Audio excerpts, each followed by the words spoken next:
Mijn naam Bart van Delft, onderdeel van het Business Analytics team. Onder andere met Big Data en Oracle Analytics-Cloud, daar hou ik me mee bezig.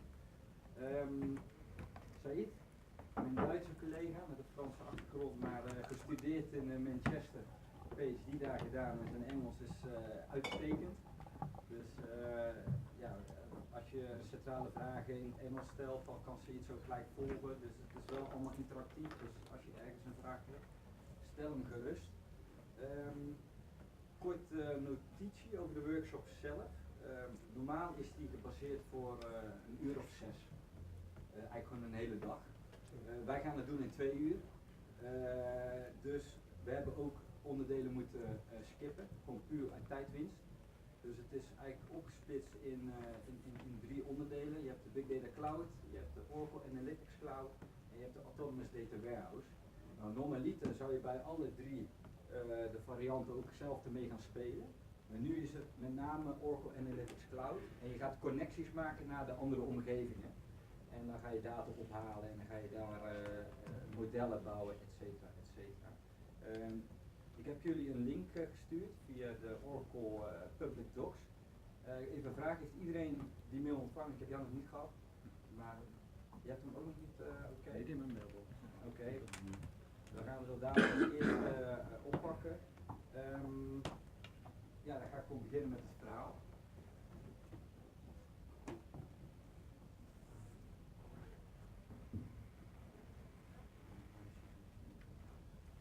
De agenda. Korte introductie, daarna zal Said het verhaal overnemen bij Solutions en Architecture. Said is ook de architect van het hele workshop verhaal, hij heeft het zelf gebouwd, heeft her en der ook wat hulp gehad van collega's, maar echt de broncode, hoe hij het zelf heeft gecodeerd, dat is allemaal vanuit Said gekomen. Toen ik het de eerste keer zag, hoe het allemaal aan elkaar geknoopt was, was ik zeer positief verrast. Dat het al zo kon en dat we die mogelijkheden hebben. En gaaf dat we het op deze manier ook tentoon kunnen stellen aan andere mensen, aan partners en aan klanten. Dus het is de eerste. Dit is dus de eerste workshop in deze jas.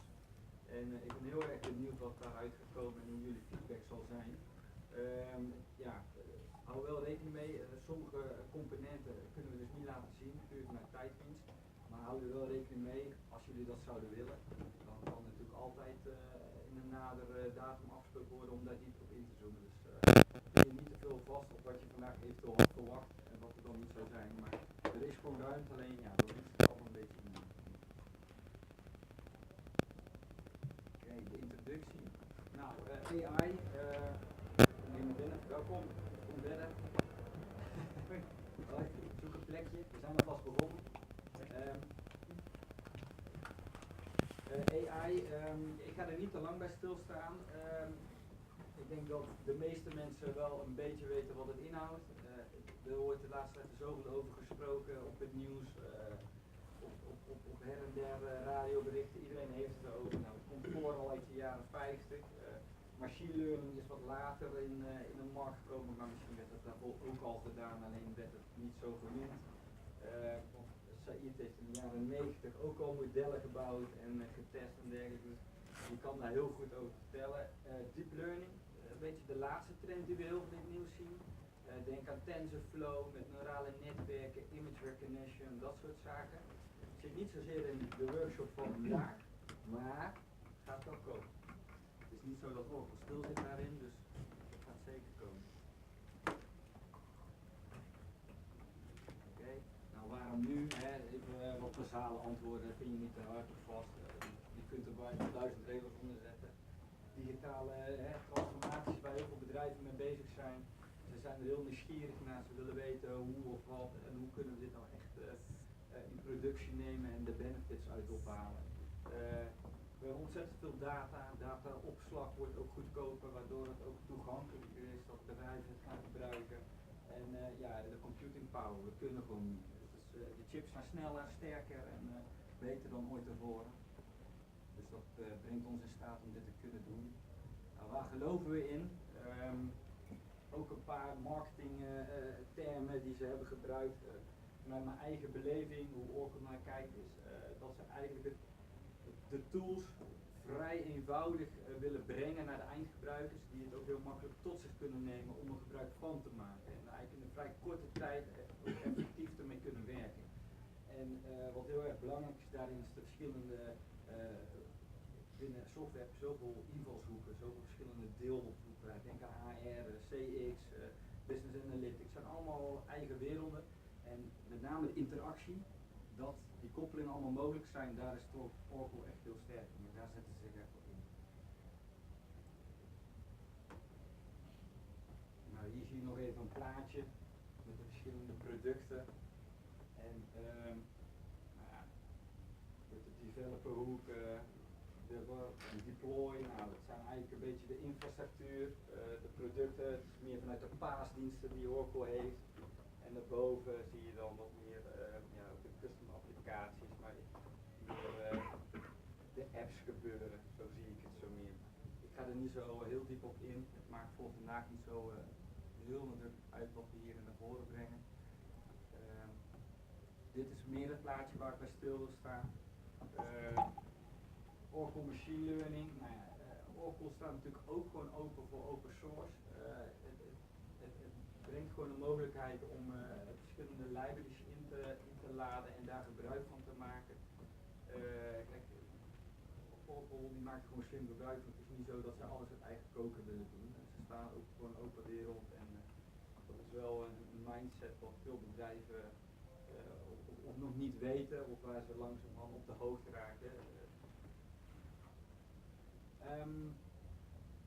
Rechts, flexibele deployments, je hebt verschillende oplossingen in cloud, ook eventueel on-prem of cloud en customer.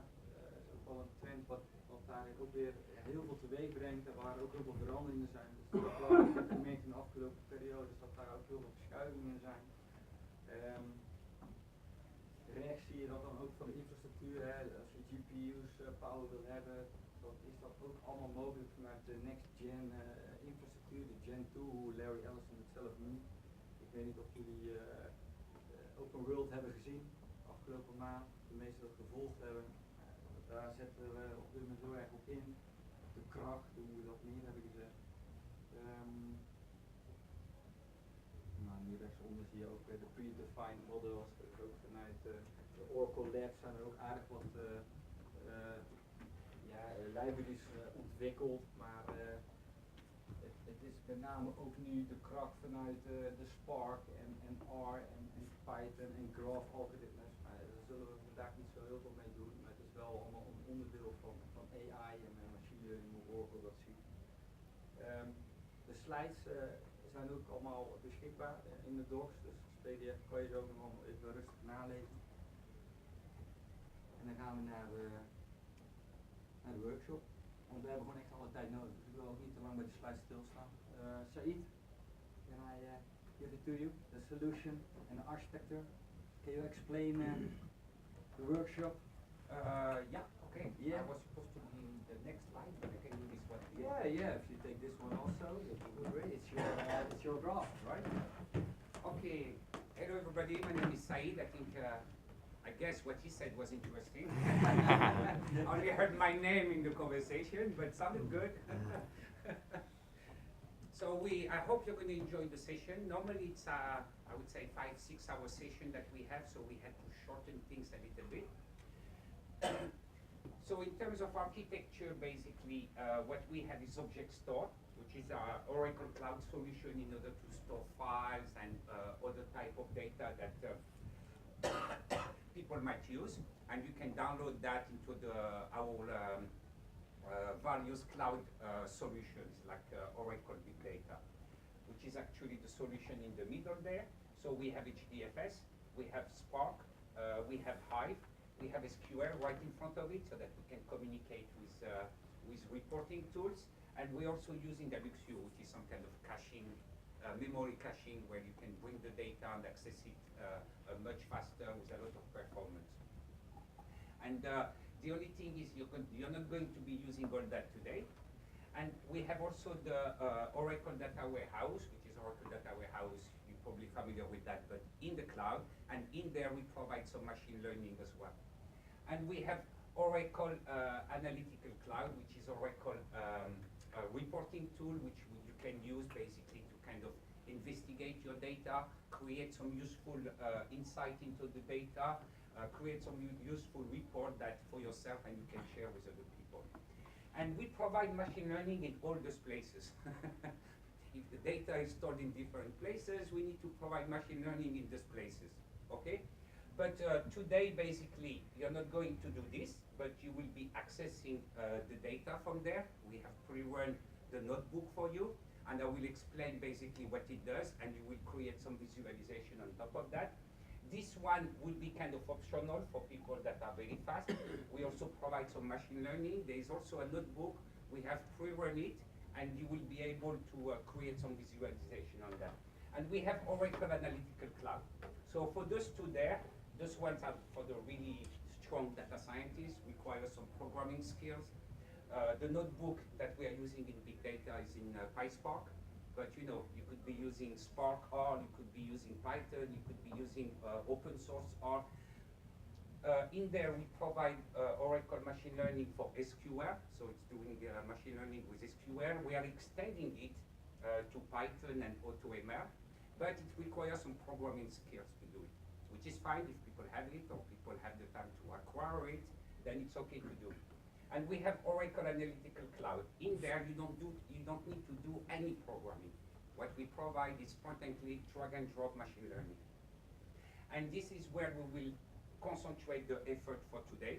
And then if you are interested, then later on we could organize another workshop and basically you could do the rest of the exercises in order to understand which kind of machine learning capabilities Oracle provides so that you can play with it, which kind of environment we provide in order to do it.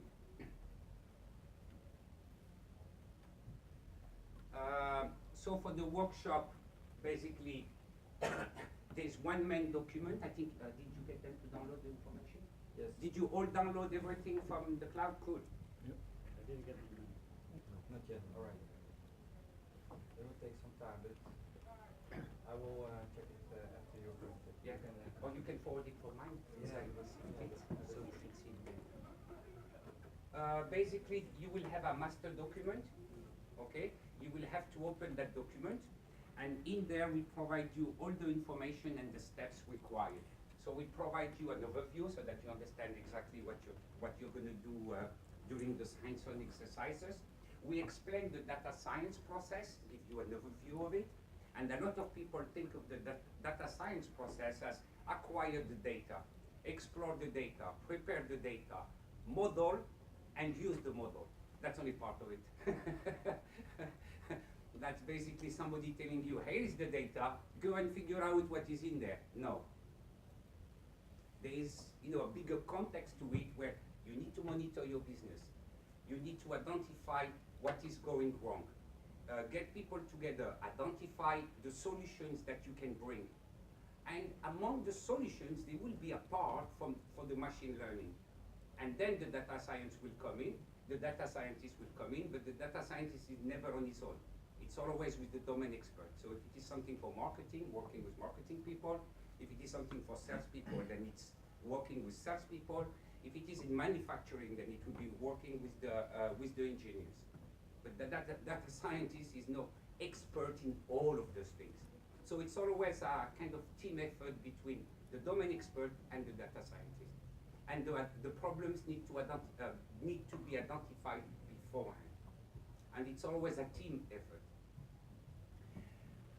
Then you're going to see again the architecture that I tried to explain very quickly a couple of minutes ago with some more details for each of the solutions in there. You're going to see that we provide two tables. One will contain basically the programs that you, no, actually you're not going to run this program. So you will be provided with the Oracle Analytics project, which will be the initial project that you use. That will have some kind of dashboard, create the business context, identify the problems and the solutions around that. And what is very important to pay attention to is that we provide two tables, okay? One table will provide you the URLs required, but for today, you will only use the one for Oracle Analytics-Cloud. So that's the one you will have to copy into a browser. And we provide also a table where you will have your name associated with a password and username. And that's what you will use in order to log into Oracle Analytical Cloud. Okay, that's important to know. We also provide some information in order to be able to connect with the various places where the data is stored. And the main one actually for, let's say for 80% of the exercises will be to connect to Oracle Big Data Cloud. For the people that are really fast, then they might want to do this one as well. So now let's talk about the context. So, and as I explained, data science process is not an isolated process, it's part of a bigger context, and it's very important to understand the bigger context. And for that, we provide you a little project that you will upload into Oracle Analytical Cloud. And you will see that we have pre-created some graphs and some key performance indicator. And you could imagine, for example, that the sales manager or the CFO, has asked somebody to kind of create those metrics for him and keeps monitoring them on a daily, weekly, or maybe monthly basis, And toward the end of the year, the guy is getting kind of worried because the main target, which is the entertainment for the year, is well below what was expected. So goes into a panic and start thinking, what are we going to do? So what he does, he talks to the marketing manager. They get together and kind of decide, okay, what could we do to increase that? The marketing manager says, well, we could run a couple of campaigns, short-term campaigns over the next 2-3 weeks in order to boost the revenue a little bit. And all that is fine. So the marketing manager gets the marketing people, IT, data scientists into a room, and says, okay, that's fine. We need to run those campaigns. And then the marketing people say, oh, yeah, we could do it, but we have some concerns, and before we can run the campaign, we need some answers to these concerns. And the concerns will be, okay, if we're going to run some campaigns in the short term, we would like to understand the customer base better in terms of value. The second concern would be, can we also forecast how the number of products sold will evolve in the short term? That's a good indicator for marketing people. The product that sells quite well, there's no point marketing them maybe, and try to focus on the product that don't sell so well. The third concern that they have is that, okay, we're going to run a campaign, but we have like 50 million customers. We're not going to send 50 million email. Okay, so who should we target? Can we get some information about that could help us run the campaign in the short term? And the other thing is, okay, for the campaign, for the point number 3 would be, for example, to run an email campaign. But nowadays we have people coming to the website. We have people that are using the mobile application. Is there anything that we could do there? And marketing people or sales people say, yeah, that would be fine, but we need to understand how products are selling together, which ones are selling together, so that when they put something in the shopping cart, we could make recommendation. When they buy something, we could make recommendation. For cross-sell, when they put something on the shopping cart, could be like some kind of upsell opportunity in order to be able to get them to spend more money. And if basically, those questions get answered, then yeah, we could run the company in the short term, that would be fine. So basically, you could see how the process evolved well before the machine learning happened. And that's very important to understand that. And your role for the next 3 hours, it's basically to be a data scientist and try to answer some of these questions. So what we would like you to do is basically open the document that I mentioned, the master document, read the first 3 sections, especially that one, which is very important because it provides the URLs and the credentials and the connection to the Big Data Cloud, okay? And then you're going to have to upload the project that I've just mentioned and kind of read through what I've just said, basically, but with more details. And that will be the first task that you do.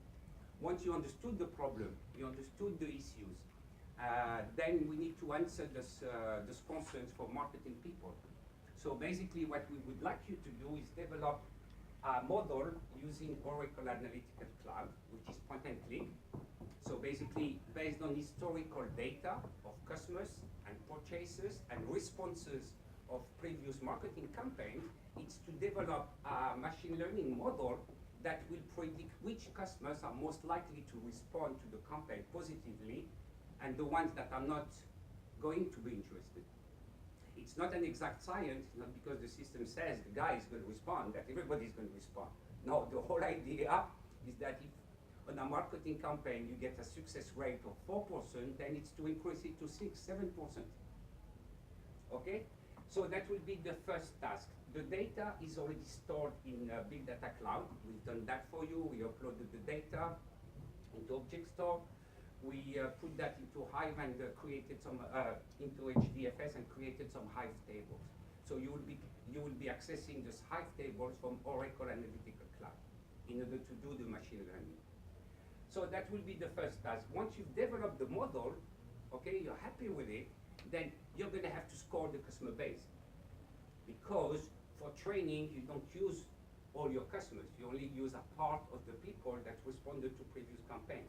Once you have your model, then you can use that to score new customers. And that's the first task you're going to do. For that, you're going to create a model using a data flow. You're going to look at the model quality, and we provide several metrics, and I'll come back to that later. And you're going to develop another flow to score the customer database. And that's what you will be doing here. That's section 3, basically. And then there is one more section, is that in order to answer, to be able to segment the customers according to value, okay, we've done that for you. It's a notebook that has been written in PySpark. And basically what we are doing there, it's taking customer transactions over the last, let's say, 12 months, 2 years, okay, and be able to segment the customers according to 3 dimensions. One is recency. Customers that purchased recently are most likely to buy from you. Frequency, that's the F. So people that buy frequently are most likely to buy from your company. And M, people that spend most money are most likely to spend even more from you. And it's a very old marketing technique. Very, very old. I can't remember. I think it goes back to the 20s or something. It's pretty simple. It works. Takes the 3 dimensions. And then depending on a rule of thumb, where 80% of my revenue comes from 20% of my customer base, then they would divide the recency, frequency, and monitoring into 5 segments. 20%, the next 20%, the next 20%. And it will be 1, 2, 3, 4, 5. And you do that for frequency, you do that for monitoring, then you end up with a cube. And the highest will be 5, 5, 5, 1, 1, 1. And then marketing people, according to time, resources, money, whatever, they'll choose, okay, we'll take from 3 to 1 above, 2 to 2 above, and include that in the marketing campaign. Include those people in the marketing campaign. But this rule of thumb of 20-80, it's kind of arbitrary a little bit. You know, is it across industry? From within the same industry, does it apply to all the companies, big ones, medium ones, small ones? Even to big companies, does it apply to all of them? So data scientists started thinking, you know, is there a different way of doing it instead of using that rule of thumb? And one of the techniques is to use clustering, okay? So based on your 3 dimension, R, F, M, in a space like this, then the system is going to cluster them for you. Okay, according to who is closest to each other, okay? In order to do it, we've used only the RFM because that's what the traditional marketing people used to do, but actually you could go beyond the 3. You could include demographic data, transactional data, but to keep it simple, we kept just 2. This unsupervised learning technique is quite powerful. You know, it creates the segments for you, but the snag is that you need to know the number of clusters beforehand. 2 ways of doing it. You ask business people. Sorry, I'm a little late. It's okay. So you started. Okay. Good excuse. No. So, and this K, the number of clusters, either you ask business people, in some situation they might know, but in some situations they don't know. So what you're going to do is two things. One is create a, I think there's a slide for it. No. Basically what you will do is create an elbow diagram where you're going to do the clustering for 2 clusters, 3 clusters, 4 clusters, 5 clusters, and based on the sum of square distances, okay, you're going to get like a graph that is like this. And at one point there will be an elbow where it goes like down and up very quickly, and that's what is called an elbow. And a lot of data scientists use that in order to select the number of clusters. As I would say, it would work like 90% of the time, maybe 80. I'm not sure what the exact threshold for it is, but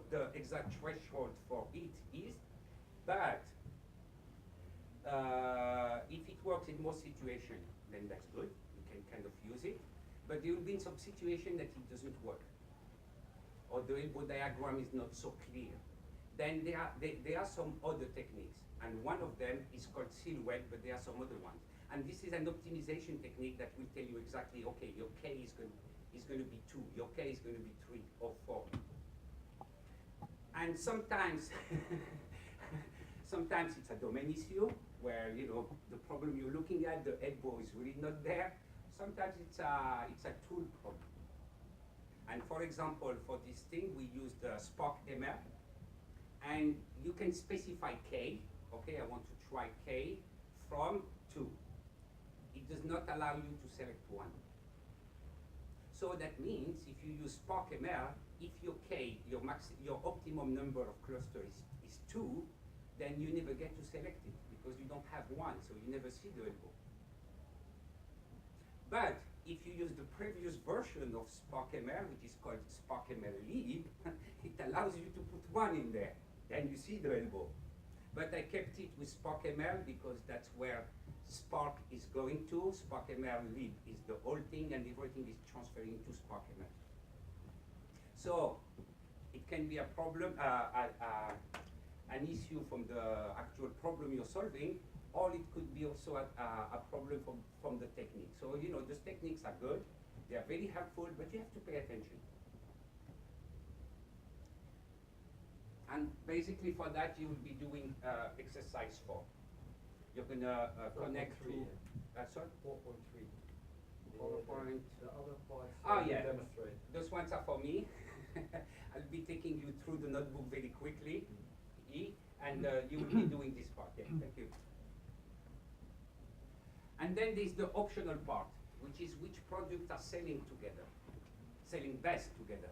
And for that, it can be really simple, or it can be really, can I say, sophisticated. I wouldn't say complex, but sophisticated.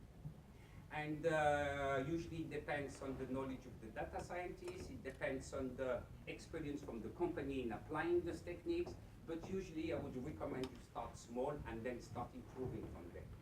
And one of the simplest technique to use for that is called association rules, which is which is the a priori algorithm. Okay?